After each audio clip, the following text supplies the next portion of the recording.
இருக்கிறப்ப சல்லி காசு கிடையாது.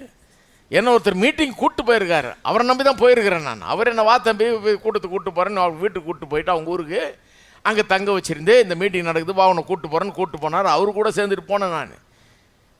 இறக்கி விட்டா வீட்டுக்கு வர முடியாது, பஸ் ஏறி ஒன்றும் கையில் காசு கிடையாது. அந்த மாதிரி நிலையில் இருக்கிறேன் பாருங்கள். அப்போ தான் கேட்குறேன், ஒன்றுக்கும் தாழ்ச்சி அடைவதில்லை, என்கிட்ட ஒன்றுமே இல்லை. இவர் சொல்கிறதுக்கும் எனக்கு நடக்கிறதுக்கும் டோட்டல் ஆப்போசிட்டாக இருக்குது. இங்கேருந்து அங்கே எப்படி போகிறது, என்ன மாதிரி இருக்கிறவன் அவரை மாதிரி எப்படி ஆகுறது யோசிக்க ஆரம்பித்தேன் நான், என்னடா இதுன்னு. அப்புறம் தான் இந்த 2 கொரிந்தியர் 4:17 போன வாரம் பார்த்தோம் இல்லையா, அந்த வசனம் எனக்கு விளங்க ஆரம்பிச்சது. 4:17 எப்படி சொல்லியிருக்கு பாருங்க, மேலும் காணப்படுகிறவைகளே அல்ல. காணப்படுகிறவைகள்னா என்ன, இந்த பார்க்குற காலி பாக்கெட்டு 15 ரூபா தான் பேலன்ஸ்ன்னு காமிக்கிற பாஸ்புக்கு, சிலர் அதையே பார்த்துட்டு 15 ரூபா தான் இருக்குது, பார்த்துக்கிட்டே இருந்தால் மாறிடுமா, 15 லட்சம் ஆகிட போதா, கிடையாது. அது ஓரமாக வையுங்க. அது இருந்தேன்னா இல்லாமல் போனா என்ன, 15 ரூபா அது இல்லையா, அதை போய் எடுக்கிறது கூட வைக்க கேடு. அப்போ அது ஒன்றும் பிரயோஜனம் இல்லை, இல்லைன்னு நினச்சிங்க, தூக்கி ஓரமாக வைங்க. அதை வச்சுட்டு எதை தியானிக்கணும், இங்கே தியானிங்க. இங்கே தியானிக்கும் போது இங்கே என்ன சொல்லுது, நான் தாழ்ச்சி அடைவதில்லை, எனக்கு ஒரு குறைவும் உண்டாகுவதில்லை, ஓட்டாண்டியாக இருக்க முடியாது, நான் சகல ஐஸ்வர்யத்தினால் சம்பூர்ணத்தினால் நிறைந்திருக்கிறேன்.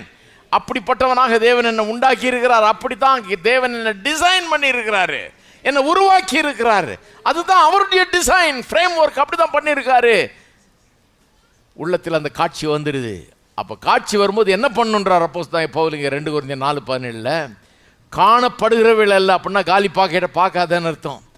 காணப்படுகிறவள் அல்ல, காணப்படாதவைகளை. காணப்படாதவைகள்னா என்ன, காணப்படாதவைகள்னா நீங்கள் உள்ளத்தில் வைத்திருக்கிற தரிசனம். இந்த வசனத்தின் மூலமாக உங்களுக்கு நிறைவை குறித்து செழிப்பை குறித்து உண்டாயிருக்கிற அந்த நோக்கங்கள் அல்லது அந்த தரிசனம், அந்த காட்சி உங்கள் உள்ளத்தில் இருக்கு பாருங்க. அந்த காட்சி இருக்கிற காலி பாக்கெட்டை பார்க்காம இங்கே இருக்கிற அந்த நிறைவையும் வெற்றியும் வாழ்வையும் காணுங்கள்.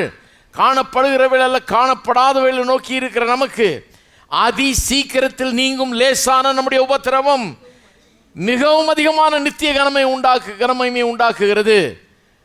இருக்கிற காலி பாக்கெட்டை பார்க்காம இங்கே இருக்கிற வசனத்தை பார்த்துட்டு இருந்தா, வசனம் வாக்கு பண்ணுகிறத பார்த்து கொண்டிருந்தா என்ன ஆகுமா தெரியுமா, இருக்கிற அந்த கஷ்டம் கூட லேசான கஷ்டம் மாதிரி தெரியும்.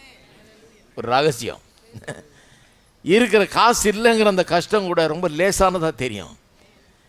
பிரச்சனை கூட சீக்கிரத்தில் நீங்கிற பிரச்சனை ஆகிடும். இந்த சீக்கிரத்தில் நீங்கிற பிரச்சனையை தான் நிறைய பேர் வீட்டிலே தங்க வச்சிடுறாங்க. அந்த